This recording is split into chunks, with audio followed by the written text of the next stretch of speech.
বিশ্বাস করুন, আমি কবি হতে আসিনি, আমি নেতা হতে আসিনি। আমি প্রেম দিতে এসেছিলাম, প্রেম পেতে এসেছিলাম। সে প্রেম পেলাম না বলে আমি এই প্রেমহীন নীরস পৃথিবী থেকে নীরব অভিমানে চিরদিনের জন্য বিদায় নিলাম। ছেলেরা ভালোবাসার অভিনয় করতে করতে যে কখন সত্যি সত্যি ভালোবেসে ফেলে তারা তা নিজেও জানে না। মেয়েরা সত্যিকার ভালোবাসতে বাসতে যে কখন অভিনয় শুরু করে তারা তা নিজেও জানে না।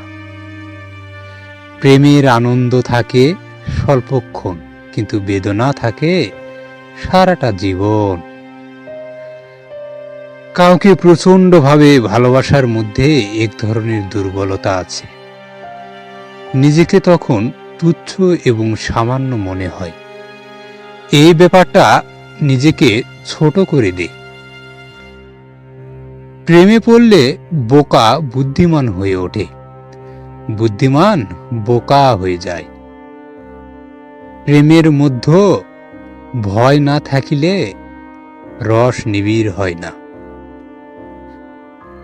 ছেলে এবং মেয়ে বন্ধু হতে পারে, কিন্তু তারা অবশ্যই একে অপরের প্রেমে পড়বে, হয়তো খুবই অল্প সময়ের জন্য, অথবা ভুল সময়ে, কিংবা খুবই দেরিতে, আর না হয় সব সময়ের জন্য। তবে প্রেমে তারা পড়বেই।